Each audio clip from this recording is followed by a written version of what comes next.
yang melampaui akal dan pikiranmu, memberi hikmat dan kuasa untuk memahami rahasia firman-Nya. Ya Bapa, banyak hal yang belum dapat kami pahami tentang kehidupan kami, tentang situasi yang ada di hadapan kami, apalagi tentang Tuhan sendiri.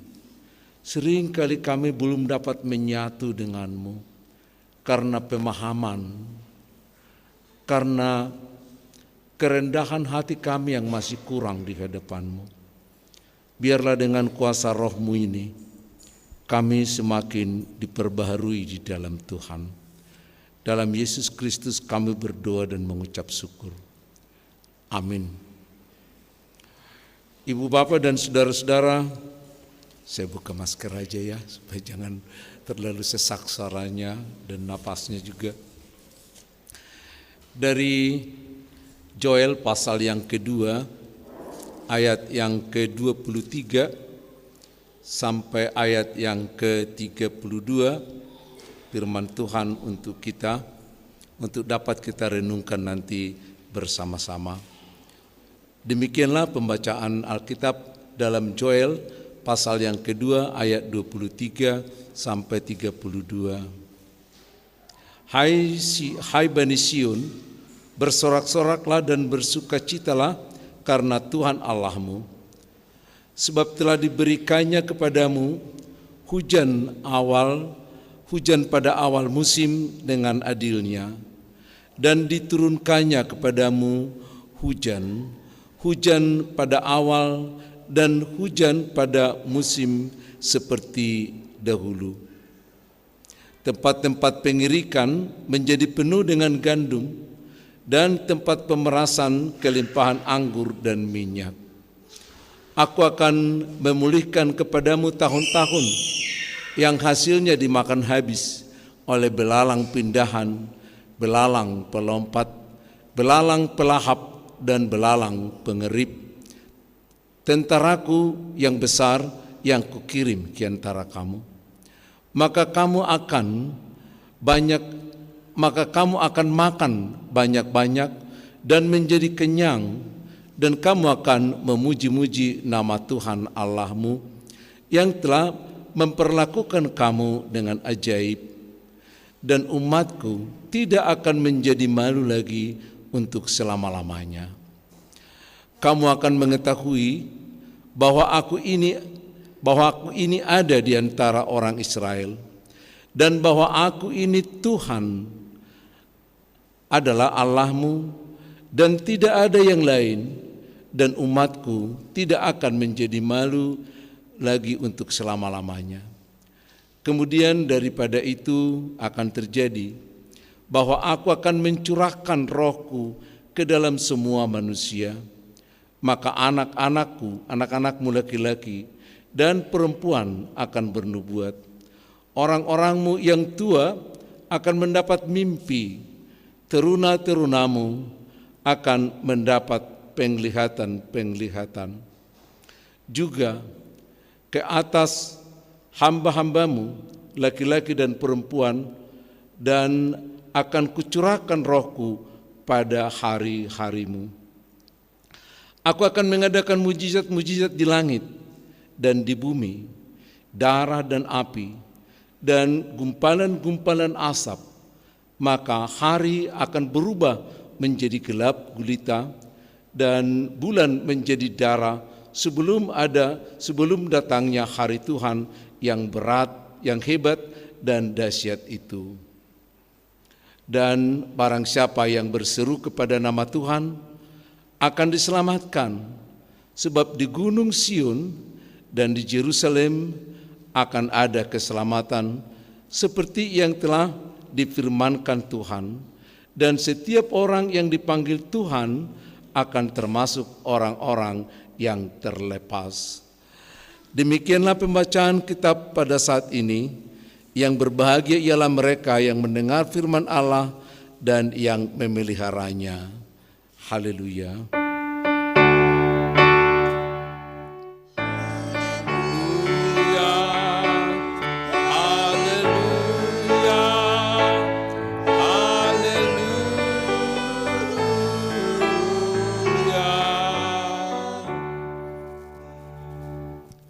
Saudara-saudara kekasih Yesus Kristus, saya Pendeta Wilson Tobing dari Gereja GKPI, Gereja Kristen Protestan Indonesia di Jemaat Khusus Rawamangun.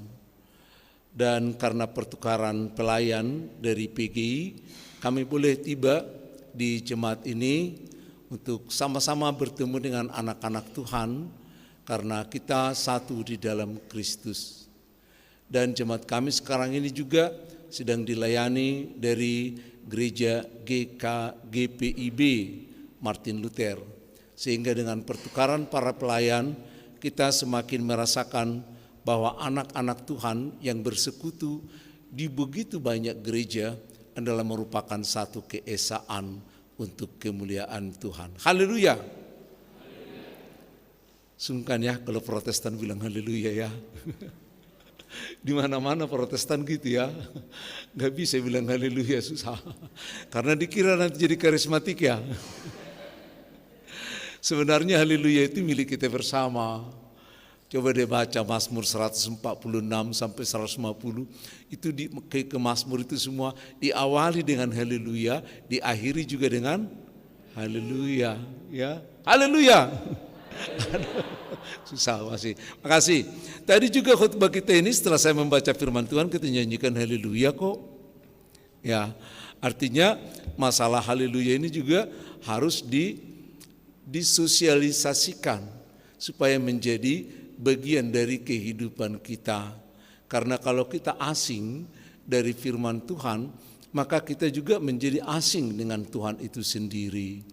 Seasing keberadaan kita saat ini dengan keadaan dunia roh, dunia Allah.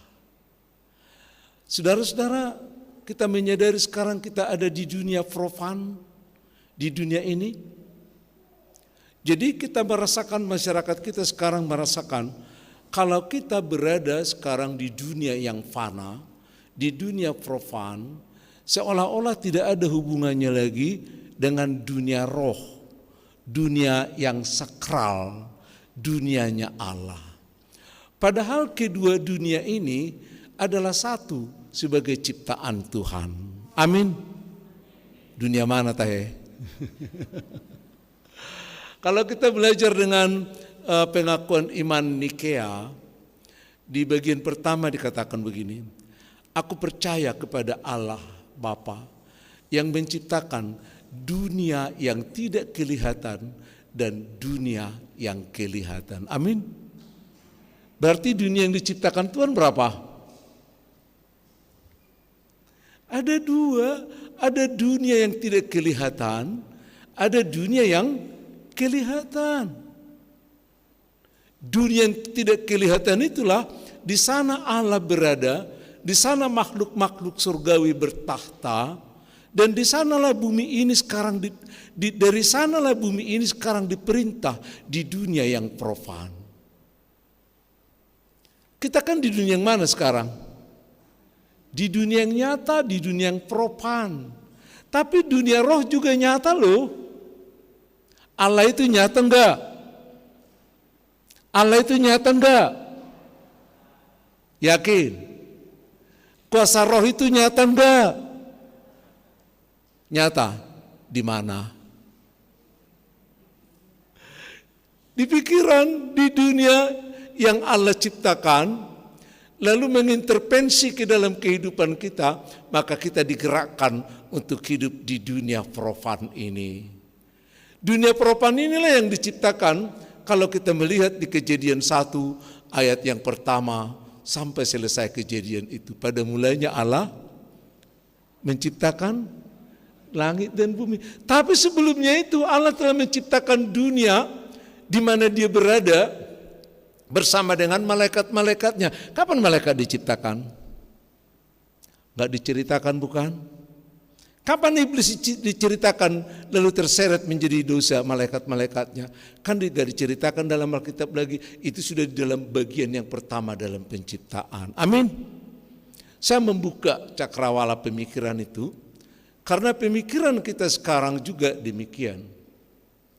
Seringkali kita merasa kalau kita hidup di dunia ini, Allah ini ada di dunia yang berbeda, yang seperti tidak ada sentuhan apa-apa lagi. Maka sekarang makin ke sini, makin tinggi pendidikan kita, semakin banyak ilmu yang kita serap. Salah satu akibat yang kita terima adalah bahwa kita semakin mandiri, artinya semakin jauh dari Tuhan. Makin jauh.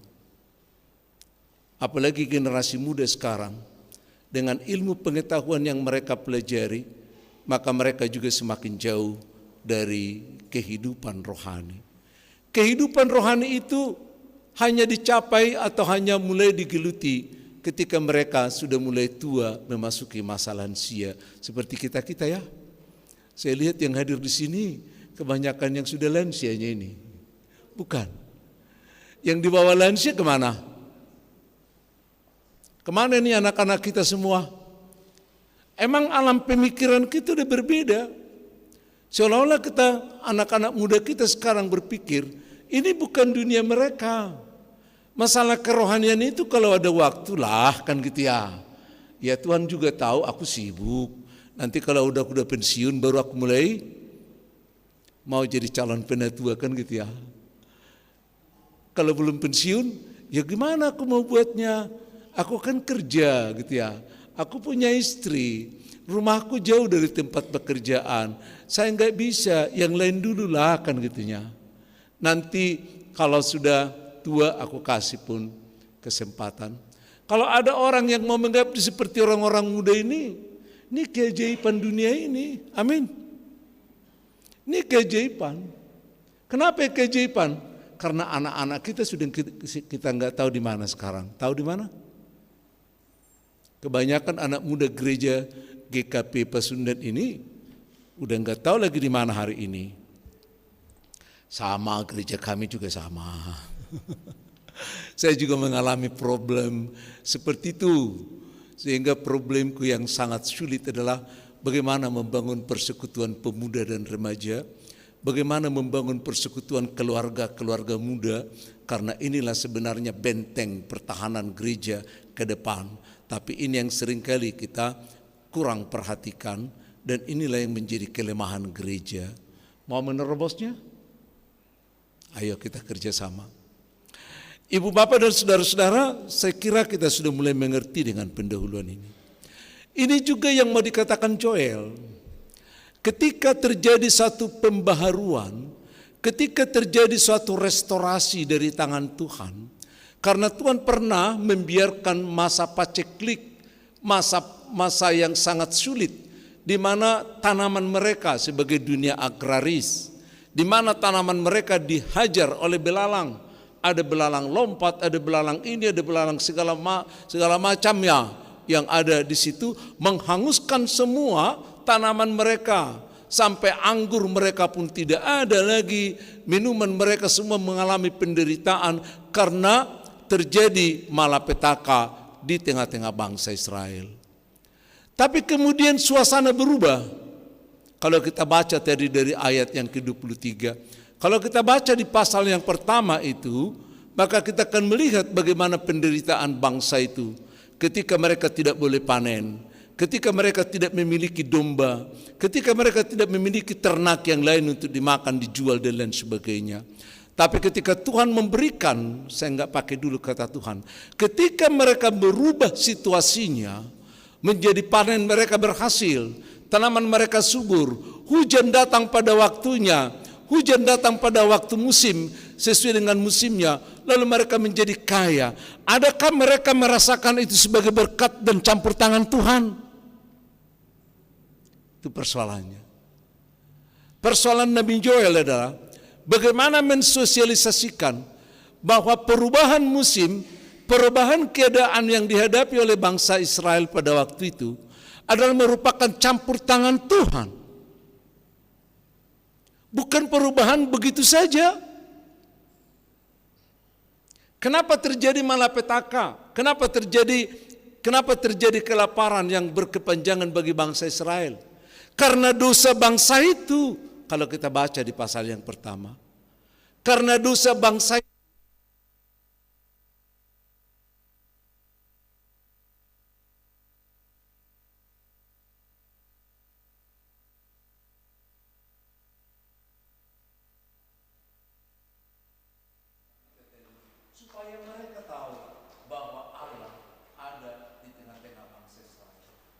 supaya umat itu tahu kalau Allah mengubah segala sesuatu. Itu yang mereka ingin sadarkan. Lalu Joel mengingatkan bangsa Israel dengan apa yang kita baca dari pasal yang kedua ayat 23 sampai 32 tadi. Intinya satu, agar bangsa Israel tahu kalau Allah itu Yahweh ada di tengah-tengah kehidupan mereka. Bahwa Allah yang hadir di tengah-tengah kehidupan mereka mengubah segala sesuatunya. Saudara-saudaraku, keadaan bangsa kita, keadaan kita pribadi, keadaan keluarga kita juga tidak jauh dari keadaan bangsa Israel. Bagaimana kalau kita yakinkan dulu hari ini, adakah Tuhan hadir di tengah-tengah kehidupan keluarga kita? Ada. Adakah Tuhan hadir di tengah-tengah pekerjaan kita? Adakah Tuhan memberi kita kekuatan pikiran yang cerah sehingga kita melakukan segala sesuatunya adalah untuk kemuliaan Tuhan? Atau tidak tahukah kita kalau Paulus pernah menuliskan di Kolose 3 ayat yang ke-23, apa kira-kira? Apapun yang dapat kamu kerjakan, perbuatlah sebagaimana untuk Tuhan, bukan untuk manusia. Ya. Alkitab ini, Joel ini, Paulus dari firman Tuhan mau mengajarkan kepada kita bahwa di dalam hidup kita ada kehadiran Allah. Sehingga hidup kita ini sebenarnya adalah untuk menyaksikan kehadiran Allah di dalam diriku, di tengah-tengah manusia. Begitunya Ibu Bapak? Begitunya? Jadi kehidupan kita bukan sebagai makhluk kerja yang diciptakan Tuhan untuk bekerja mengumpulkan harta, jabatan, kekayaan, popularitas dan sebagainya. Bukan. Tapi kehidupan kita yang bermakna adalah kehidupan yang menunjukkan bahwa melalui hidup kita ini ada Allah. Kalaupun aku bekerja bukan untuk pekerjaan itu. Tapi melalui pekerjaan itu, aku mau menghadirkan Tuhan di dalam diriku untuk dinikmati orang. Pernah berpikir seperti itu? Ayo silakan baca. Ya, Kolose 3 ayat 23 itu dalam hidup kita sebagai anak-anak Tuhan. Maaf, aku pakai handphone ya.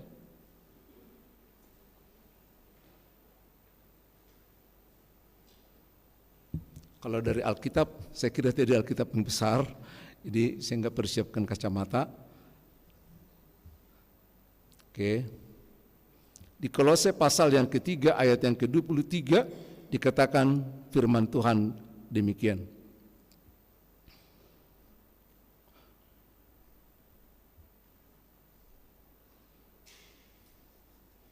Apapun juga yang kamu perbuat, perbuatlah dengan segenap hatimu untuk Tuhan dan bukan untuk manusia.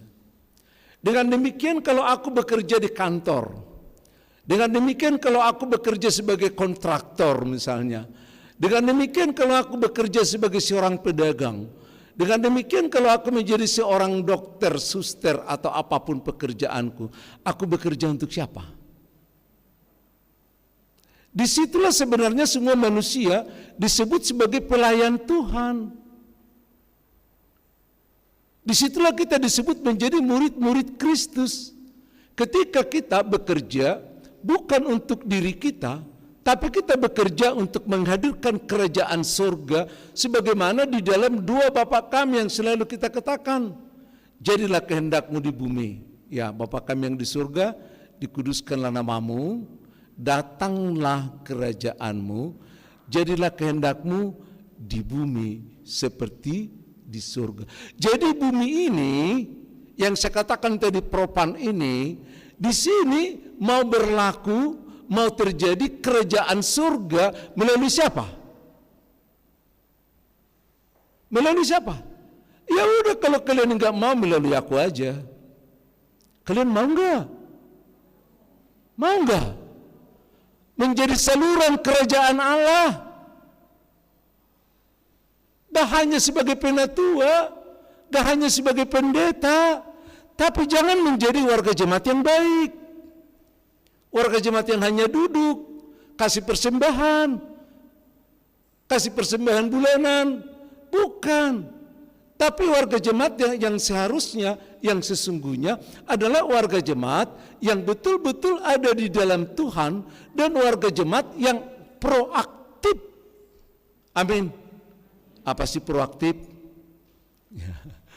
Saya selalu ditanya, gimana supaya menjadi proaktif? Lalu saudara saya bilang, ya udah rajin aja menjadi warga jemaat supaya semua pekerjaan itu menjadi kesaksian bagi Tuhan. Seringkali orang Kristen sekarang menganggap bahwa bersaksi itu harus bersaksi. Aku dulu sakit, berdoa, aku dibawa pendeta ini berdoa, kemudian kuasa Tuhan terjadi, aku sembuh, puji Tuhan, haleluya. Waktu itu aku berikan ucapan syukur ke gereja, kan gitu ya? No, bukan itu. Tapi kesaksian yang mau kita lihat sekarang adalah, sebelum aku mengenal Tuhan, sebelum aku menyadari kuasa Tuhan, aku menjadi manusia seperti ini. Tapi setelah aku menyadari kuasa Tuhan, setelah aku mengerti siapa Yesus Kristus, aku sekarang menjadi seperti ini. Adakah? Itu loh kesaksiannya. Bukan berapa lama aku jadi pendeta, aku menjadi anak Tuhan. Bukan. Ya nyata kalau aku pendeta udah dijamin gak masuk surga. Udah belum? Kalau ibu bapak meninggal dunia dijamin gak masuk surga. Yakin? Yakin enggak? Kenapa yakin? Ini pertanyaanku yang serius. Kemarin aku juga duduk di mall dan kemudian saya dipijit dengan kursi yang itu. Kemudian aku ngomong-ngomong dengan yang menjaganya. Dan saya katakan, Neng, kalau kamu nanti meninggal dunia, karena kami cerita-cerita, dia orang Kristen, dia bilang, kalau kamu meninggal dunia yakin gak masuk surga? Dia bilang, yakinlah, saya kan Kristen. Saya bilang, kenapa kamu yakin? Apa yang membuatmu yakin? Lalu dia bilang, ya Kristus kan udah mati untuk saya. Udah mati di kayu salib, udah tercurah darahnya, dia sudah mati. Saya bilang, kalau Kristus mati di kayu salib, darahnya dicurahkan, dia bangkit kembali. Emang apa hubungannya denganmu? Apa? Apa hubungannya denganmu? Apa? Enak didiskusikan ya? Apa hubungannya denganmu? Dia mati di sana disiksa. Entah sekian ratus lubang yang terjadi di tubuhnya. Darahnya mengucur. Lalu terakhir, dia katakan sudah selesai. Dia mati. Apa hubungannya denganmu? Itu persoalannya.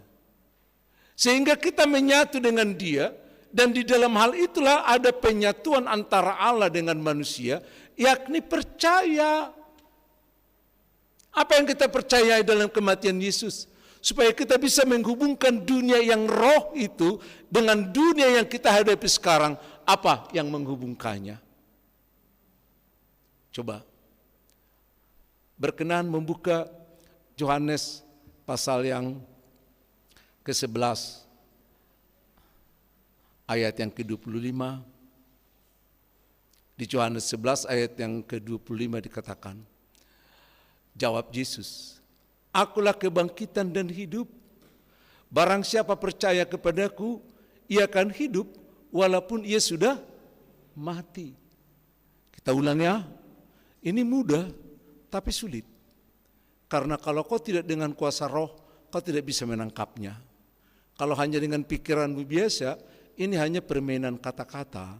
Tapi Yesus katakan, akulah kebangkitan dan hidup. Barang siapa percaya kepadaku, ia akan hidup walaupun ia sudah mati. Apa katanya? Barang siapa percaya kepadaku. Ibu bapak, apa yang kau percaya dengan Yesus? Apa? Dia sudah mati. Ya memang dia mati. Dia bangkit. Emang dia bangkit. Tapi kau percaya enggak bahwa dia adalah kebangkitan dan hidup? Artinya apa? Melalui kematian dan kebangkitannya itu, kau tidak mati lagi. Yakin enggak? Yakin enggak bahwa kau tidak mati lagi? Enggak yakin ini gimana? Yakin enggak? Itu iman itu. Iman apa? Ketika Yesus mengatakan, akulah kebangkitan dan hidup. Barang siapa percaya kepadaku, ia hidup walaupun dia sudah mati. Artinya, kalau kita percaya bahwa Yesus adalah kebangkitan dan jangan dulu yang lain-lain, Yesus juru selamat, lain dulu pemahaman kita teologisnya. Tapi pemahaman Alkitabnya adalah, kalau kau percaya bahwa Yesus adalah kebangkitan dan hidup, kau percaya enggak? Melalui kebangkitan dan kehidupnya, maka kau tidak mati lagi untuk selama-lamanya. Amin. Bisa terima? Kalau kau bisa menerima atau tidak menerima, itulah perjuangan iman. Karena inilah yang dimaksud dengan iman itu. Apa iman itu? Apa iman? Ayo buka Ibrani pasal 11 ayat yang pertama. Ibrani pasal 11 ayat yang pertama dikatakan apa? Iman adalah dasar dari segala sesuatu yang kita harapkan dan bukti dari segala sesuatu yang kita tidak lihat. Aku belum melihat, aku belum merasakan aku mati. Aku belum melihat, aku merasakan aku akan bangkit.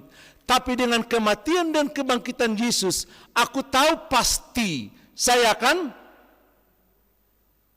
apa? Saya akan bangkit dan tidak mati untuk selama-lamanya. Itu baru iman.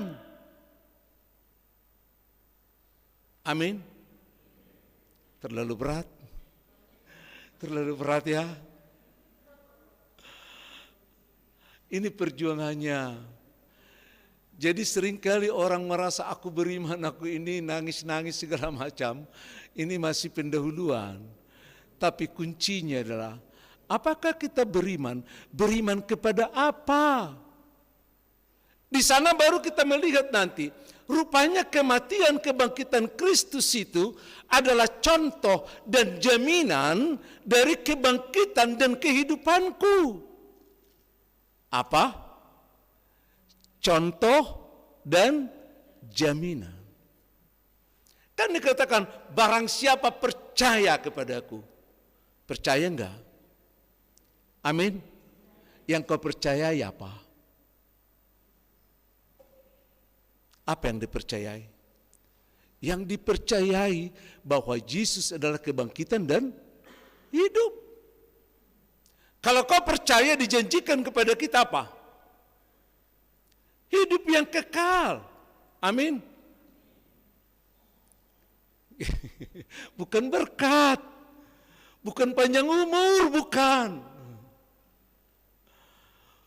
Enggak pernah dikatakan barang siapa percaya kepadaku anaknya semua sarjana. Ada enggak? Ada enggak? Enggak ada. Barang siapa percaya kepadaku, dia tidak akan pernah sakit lagi. Ada enggak? Ada? Barang siapa percaya kepadaku, dia akan enteng jodohnya. Ada? Enggak ada. Hanya dikatakan, barang siapa percaya kepadaku, ia tidak akan binasa sampai selama-lamanya. Dan tak seorang pun merebut mereka dari tanganku. Yohanes 10 ayat 28. Ayo. Enggak bawa Alkitab ini ya? Yohanes 10 ayat yang ke-28. Silakan boleh majelis yang baca. Kita kerjasama. Ayat 28. Ayo boleh berdiri. Pakai mic. Sama-sama kita melayani. Ayo dari sini Nang, bacakan ke mic. Enggak apa-apa. Dan aku memberikan hidup yang kekal kepada mereka, dan mereka pasti tidak akan binasa sampai selama-lamanya, dan seorang pun tidak akan merebut mereka dari tanganku. Oke, Inang berdiri aja dulu situ. Nanti masih ada peragaan kita sedikit. Coba, Tuhan mengatakan di ayat 28, aku memberikan hidup kekal kepada mereka. Mereka yang apa? Mereka yang percaya. Yang memberikan hidup kekal siapa? Yesus Kristus. Dan hidup kekal itu akan diberikan dengan pasti. Dan mereka pasti tidak akan binasa. Bukan insya Allah. Bukan. Tapi pasti. Apakah engkau merasa pasti sekarang mendapat keselamatan kalau kau percaya? Amin. Yakin enggak? Yakin apa? Yakin apa yang kau yakini? Percaya bahwa saya akan dibangkitkan kembali dari kematianku dan akan naik ke surga bersama dengan Tuhan Yesus. Yang dibangkitkan tubuhmu atau rohmu? Mana Bu yang dibangkitkan? Tubuh atau roh? Mana yang dibangkitkan? Roh. Masa? Yang benar mana? Ya ampun. Gereja HKBP dengan Pasundan sama loh usianya. Artinya udah lama menjadi orang Kristen. Saya ingin tanya, yang dibangkitkan nanti tubuhmu atau rohmu? Roh. Kalau aku katakan begini, yang mengatakan roh masuk neraka gitu ya. Marah enggak? Coba pengakuan iman rasuli bagian terakhir. Apa dikatakan? Aku percaya kepada Roh Kudus, gereja yang kudus dan am, persekutuan orang kudus, pengampunan dosa, kebangkitan dan hidup yang kebangkitan apa? Kebangkitan apa? Kebangkitan roh. Kebangkitan daging dong. Kenapa kebangkitan roh? Emang rohmu kapan meninggal dunia? Biar kita bikin turut berduka cita telah meninggal rohnya si Anu gitu ya.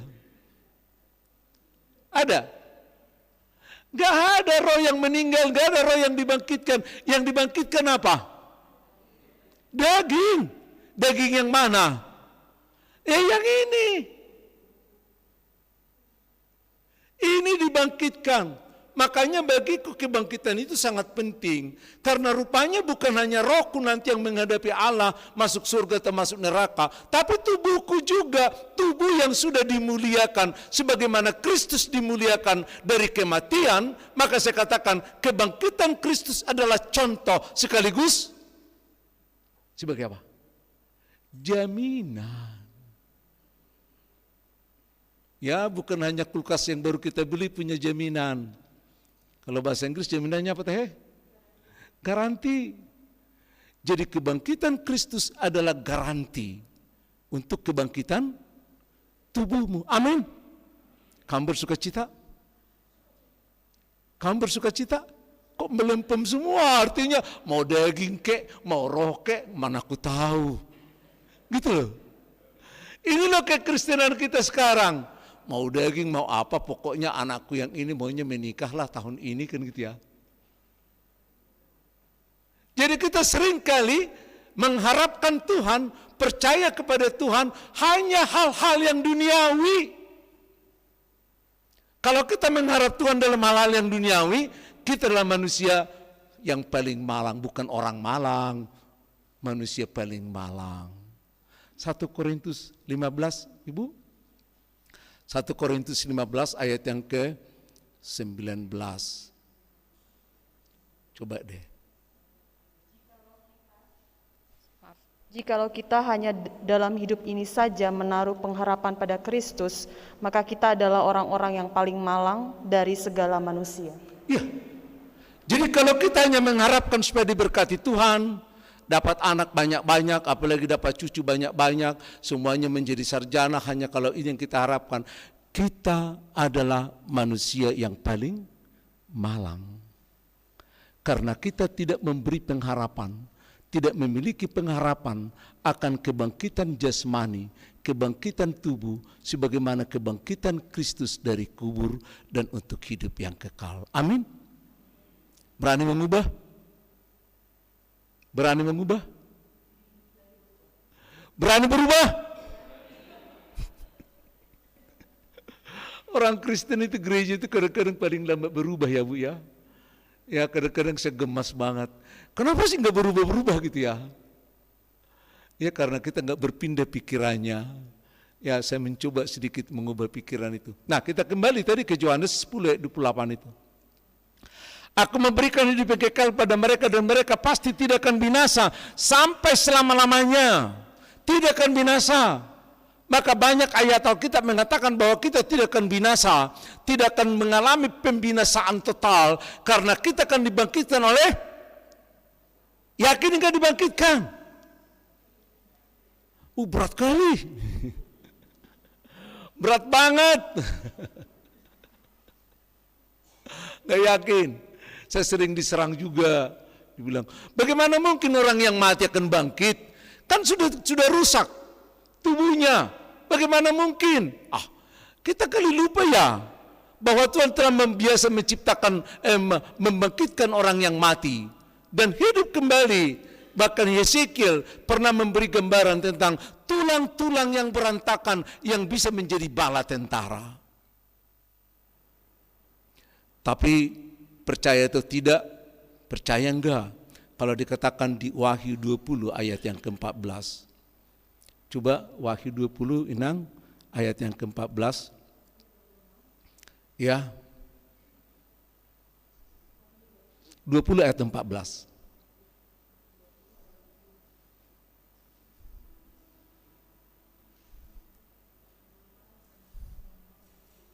Laut maut dan kerajaan maut itu dilemparkanlah ke dalam lautan api. Itulah Maaf, ayat 13.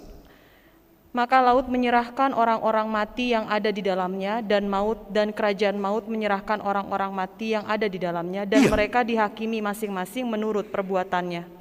Jangankan yang mati di Pondok Rangon sekarang dikebumikan, yang mati di laut pun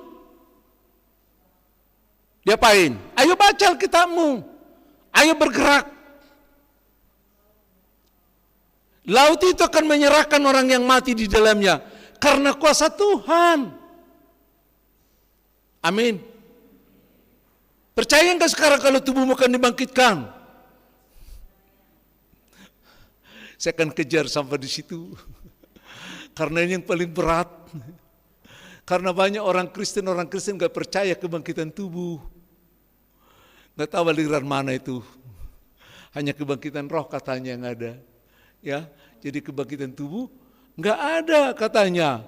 Itu bukan hanya pengakuan iman rasuli, tapi itu diangkat dari Alkitab untuk menjadi dogma kita, ajaran kita, kepastian kita, supaya bisa boleh kita hafalkan setiap hari bahwa kita mengalami kebangkitan daging. Coba Inang baca di Roma 8 ayat 11.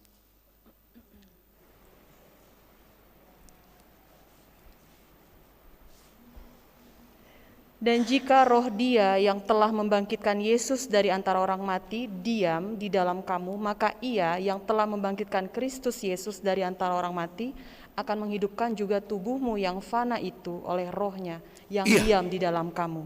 Yakin? Yakin. Yakin? Bila kau percaya roh Allah membangkitkan Yesus dari antara orang mati, maka bila roh itu ada di dalam dirimu, ada roh itu enggak dalam dirimu? Ada enggak? Kalau roh itu ada, roh itu akan membangkitkan tubuhmu yang fana itu dari antara kematian. Amin. Persoalannya sekarang, adakah roh itu dalam hati kita? Ada enggak? Nanti akan saya coba saya masuki. Masih tahan? Tahan enggak? Oke, kalau tahan saya lanjutkan ya. Kembali ke ayat 28 tadi. Aku memberikan hidup yang kekal kepada mereka dan mereka pasti tidak akan binasa sampai selama-lamanya. Dan seorang pun tidak merebut mereka dari tanganku. Dari tangan siapa? Dari tangan Tuhan. Jadi kalau kau percaya bahwa Yesus itu adalah, apa tadi kita baca? Kebangkitan dan hidup. Maka kita akan ada di dalam Dia selama-lamanya. Amin. Bila kita percaya. Jadi kalau kita percaya bahwa Yesus Kristus mati dan bangkit, aku juga akan mati dan bangkit, sehingga kematianku bukan lagi kematian seperti kata orang, tapi kematianku adalah kematian di dalam Tuhan yang namanya adalah istirahat. Amin. Makanya dari dunia barat sampai ke kita, sampai ke kampung, orang Kristen gak pernah menggunakan kata mati. Yang digunakan adalah beristirahat. Iyanya. Makanya bahasa Inggris dikatakan apa? Rest in peace. Di sini beristirahat. Gak ada dikatakan di sini mati. Ada enggak? Atau kau mau dituliskan itu? Di salibmu nanti? Supaya singkat tuliskan aja di sini mati gitu. Karena orang Kristen adalah orang yang dipindahkan dari kematian ke dalam kehidupan. Kita tidak mengenal kematian lagi. Masih takut kematian? Masih takut? Jangan bilang turut berduka cita dong. Orang yang mati itu kita harus mengatakan apa? Berbahagia. Kok orang Kristen kulihat ada orang meninggal berderet-deret turut berduka cita, turut berduka cita. Kok berduka cita? Apa sih gunanya jadi Kristen? Kristus mati untuk mengubah kengerian dari kematian itu menjadi kebahagiaan. Amin.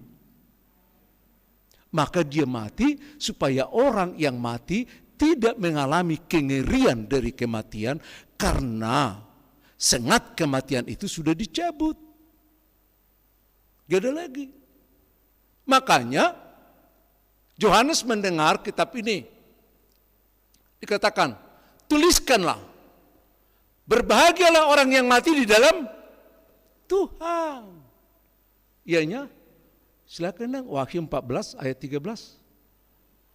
Wahyu 14 ayat 13.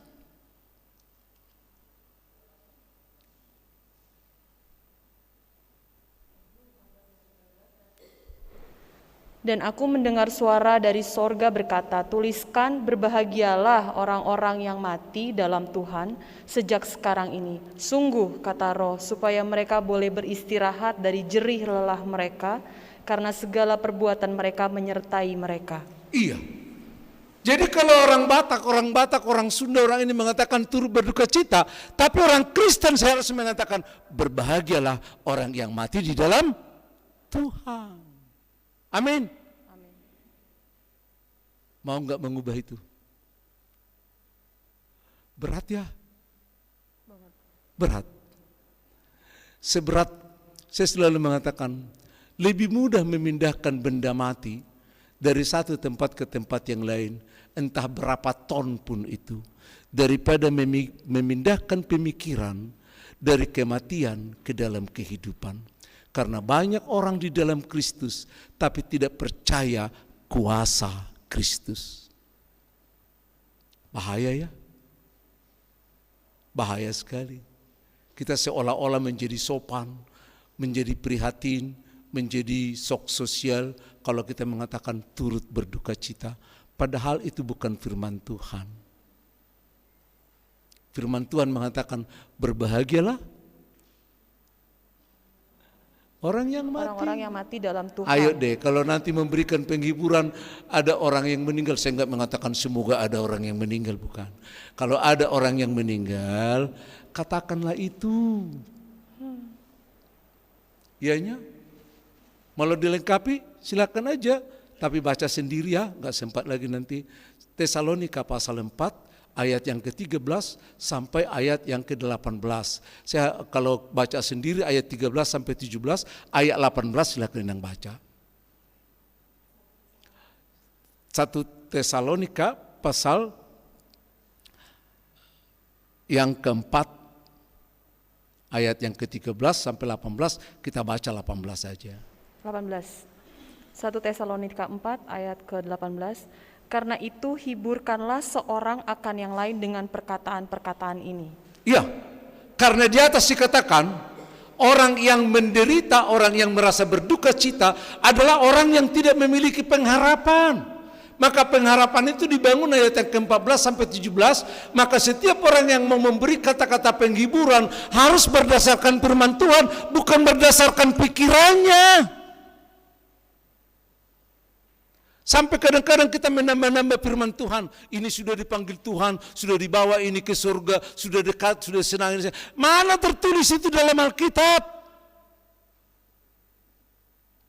Ada enggak orang meninggal dunia dipanggil Tuhan dalam Alkitab?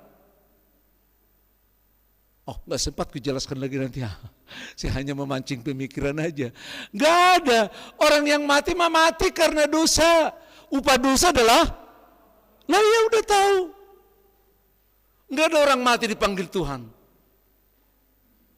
Persoalannya sekarang, apakah kematian kita bermakna bagi Tuhan apa enggak? Itu menjadi masalah. Bermakna bagi Tuhan apa enggak kematian kita? Apa justru kematian kita memancing kuasa iblis? Itu. Oke, kita kembali. Orang yang percaya itu dalam Yohanes 10 ayat 28 tadi dikatakan kepada kita, silakan nang Yohanes 10 ayat 28.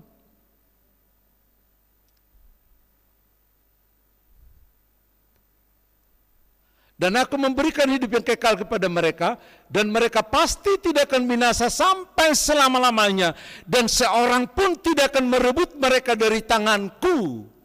Kalau kau percaya dalam Tuhan, tidak ada yang berani merebutmu. Iblis pun enyah, penderitaan enyah karena kita mampu menguasainya. Amin. Yakin? Berat. Kalau kita sudah masalah yakin mah berat. Tahu. Yakin? Nah. Jadi banyak orang Kristen hanya tahu tapi kurang. Yakinnya gini, barang siapa yang percaya, kepercayaan tidak berakhir hanya di dalam kepercayaan, tapi kepercayaan itu merupakan satu alat di mana Allah akan memasukkan tenaganya kepada kita. Amin. Oke. Kalau kita orang Indonesia bersalaman gimana ya? Kebetulan Inang saya belum kenalan, Inang baru apa? Sibuya. Ya silakan dulu dekat Inang. Kalau kita bersalaman gimana? Gini kan? Kalau orang Sunda bersalaman gimana? Enggak dong, hanya gini. Ujungnya doang kan? Nah gini kan. Tapi kalau orang Yunani bersalaman, beda. Coba Inang masih masuk sedikit lagi. Kan orang Indonesia gini, kalau di Alkitab bersalaman maju Nang. Ya, pegang dulu. Kalau udah pegangan gini gimana? Kuat kan? Coba Inang tarik aku. Kuat kan?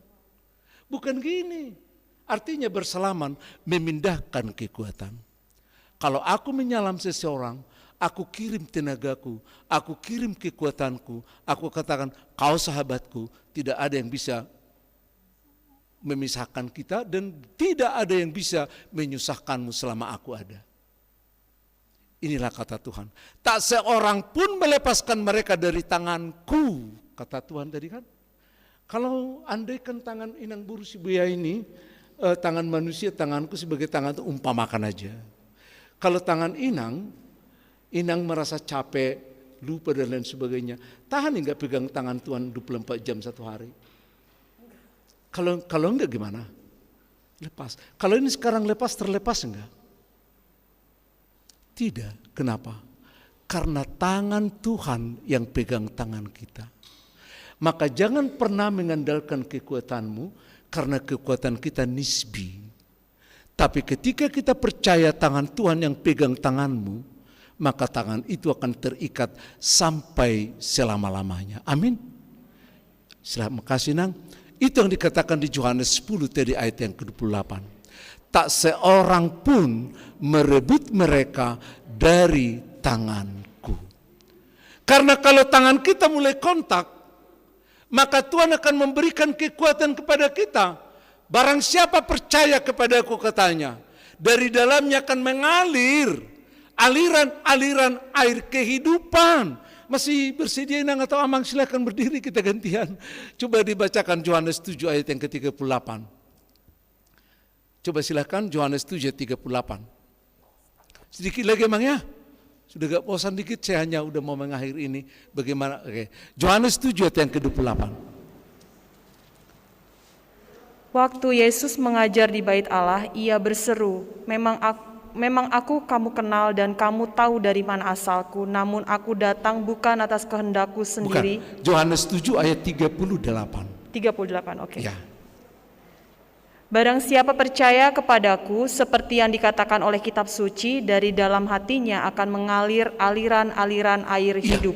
Kalau kita percaya, seperti Salaman tadi, akan mengalir aliran-aliran air hidup. Apa yang dimaksud dengan aliran-aliran air hidup ini? Yang dimaksud ayat 39 adalah bahwa roh yang akan diterima oleh orang yang percaya kepadanya, sebab roh itu belum datang karena Yesus belum dimuliakan.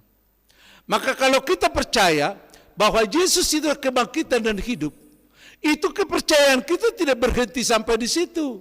Kalau kau percaya 100%, kita ada dalam tangan Tuhan, maka kuasa Tuhan akan mengalir, Roh Kudus akan mengalir. Jadi hidup kita tidak berakhir hanya percaya, tapi hidup kita akan diperbaharui dari waktu ke waktu, maka Roh Kudus akan mengalir. Maka tadi dikatakan anak-anak akan bernubuat, orang-orang tua akan bermimpi, karena kuasa Tuhan mulai disambungkan seperti tenaga listrik, diberi kekuatan kepada setiap orang yang percaya. Amin. Sudah adakah Roh Kudus dalam hatimu? Amin. Jangan Kristen tanpa Roh Kudus. Hanya Kristen dengan aturan, hanya Kristen dengan kebiasaan. Roh Kudus yang saya maksud bukan bahasa lidah berbahasa roh, tapi Roh Kudus adalah yang memberi kita tuntunan. Coba baca kembali Yohanes 14 ayat yang ke-26. Yohanes 14 ayat yang ke-26, udah capek nanya.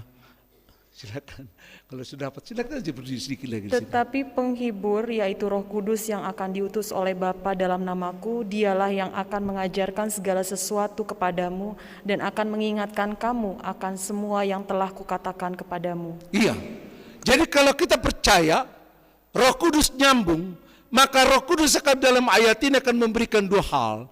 Dia akan memberikan pengertian, pengajaran-pengajaran tentang hal-hal yang kita tidak tahu. Saya di Jakarta ini baru sebelum COVID, 2 tahun yang lalu ya, jalan 3 tahun. Terus terang saya nggak tahu jalan-jalan di Jakarta ini. Tapi aku nggak takut jalan mau kemanapun. Kenapa? Karena ada Google Map. Ya, ada Google Map. Kemarin aku udah datang ke sini meninjau. Saya bikin aja GKP Cakung, ya. GKP Cakung, ya udah muncul, kami telusuri. Oh ini karena kemarin ada pesta, ya udah tahu kita nanti gampang ke sini. Siapa yang menuntun aku? Google, ya Google. Hidupmu juga akan dituntun oleh Roh Kudus ke tempat yang tidak kamu tahu. Amin.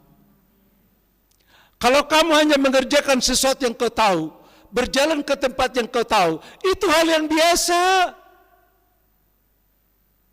Tapi ketika kita mengerjakan hal di dalam Tuhan yang tidak kita tahu persoalannya, tapi kita dituntut, itu pekerjaan Roh Kudus.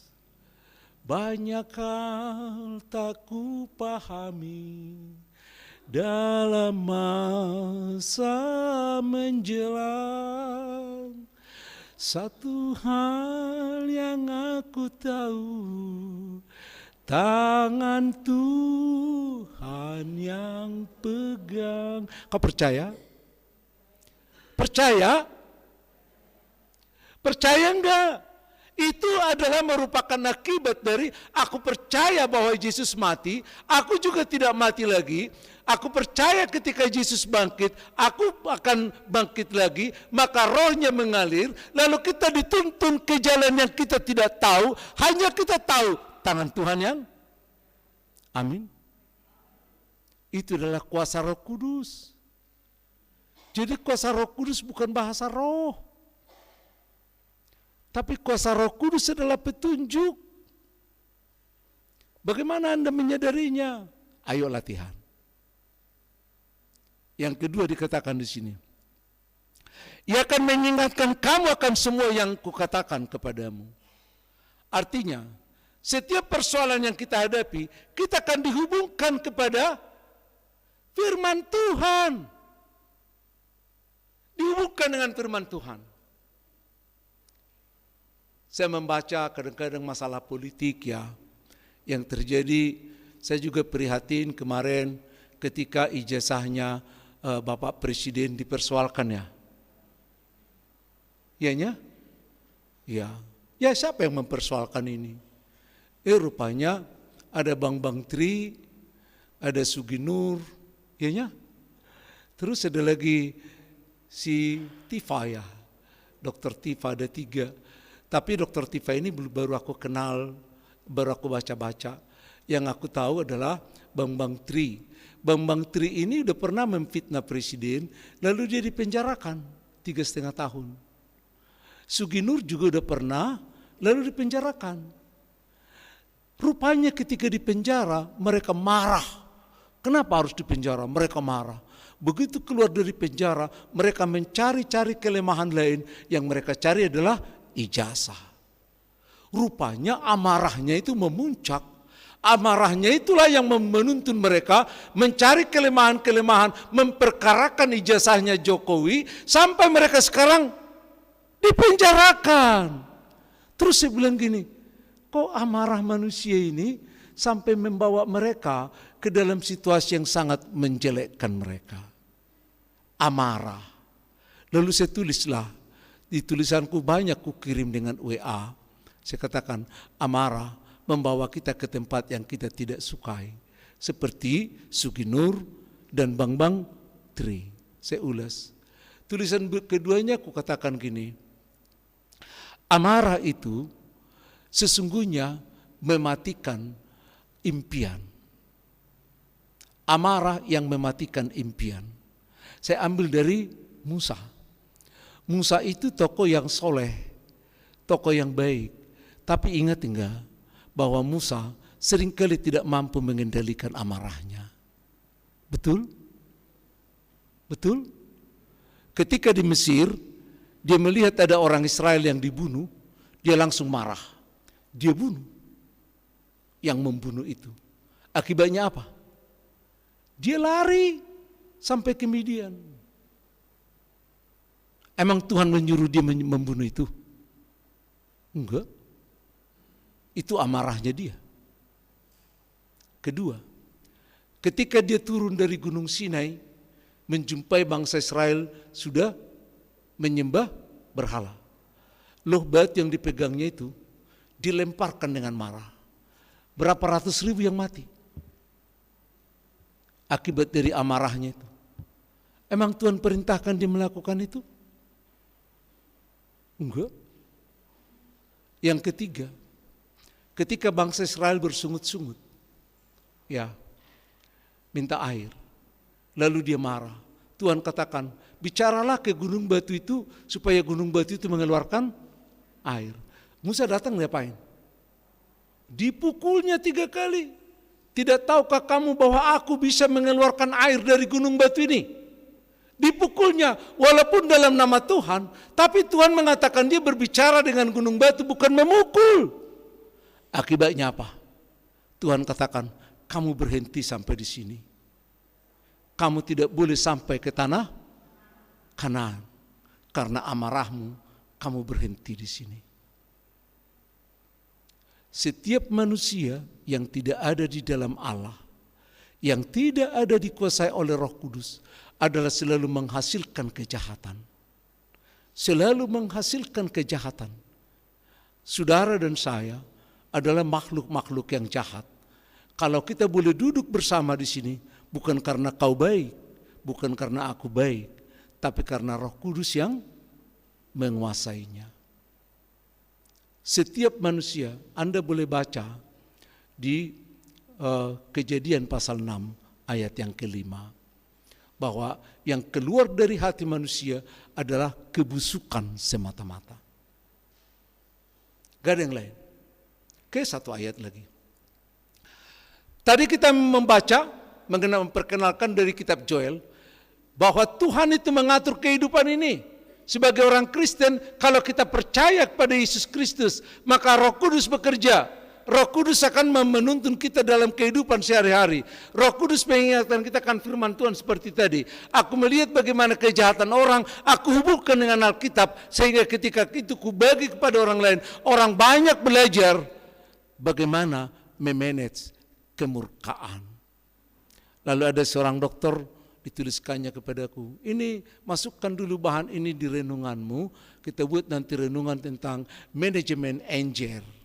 Apa itu manajemen anger? Manajemen murka. Bagaimana memanage kemurkaan? Ada yang suka murka? Ada yang bangga menjadi pemarah? Ada yang suka marah-marah? Di gereja suka, orang Batak suka marah-marah ya. Dan bukan suka orang Batak, bangga marah-marah ya.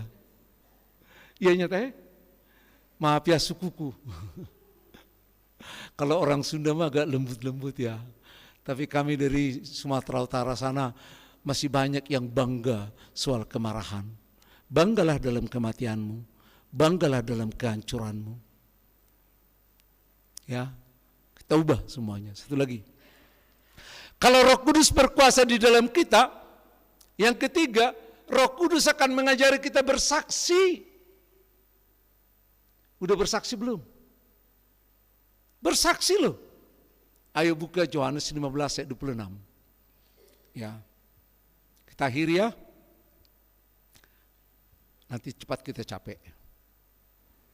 Yohanes 15 ayat yang ke-26. Dikatakan begini. Jikalau penghibur yang akan kutus datang dari Bapa, yaitu Roh kebenaran yang keluar dari Bapa, ia akan bersaksi. Maka setiap orang Kristen akan menjadi saksi. Kalau kau belum bersaksi, dengan berat aku katakan, Roh Kudus belum bekerja. Bukan karena kau mau, tapi karena Roh Kudus belum bekerja.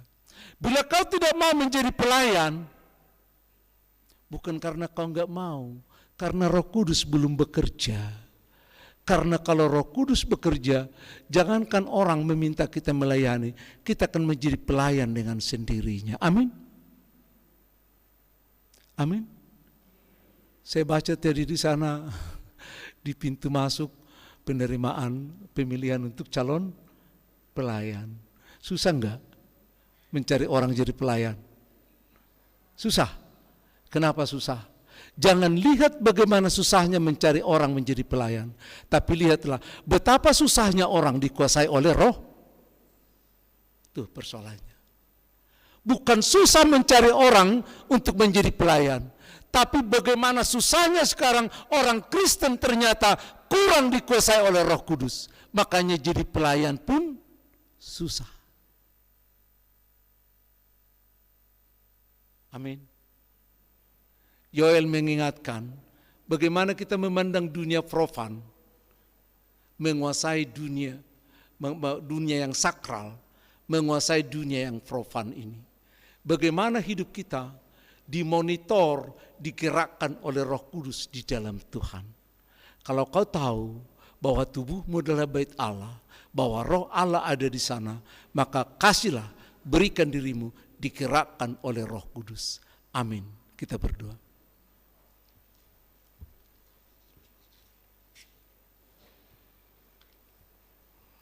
Bapa yang baik, kami mengucap syukur dan terima kasih. Kuasa Roh-Mu menguasai kami, sehingga kami diberi waktu untuk bertahan, mendengarkan firman-Mu, belajar menghayati, serta menerima firman-Mu menjadi bagian kehidupan kami sehari-hari. Terpuji namamu Tuhan. Amin.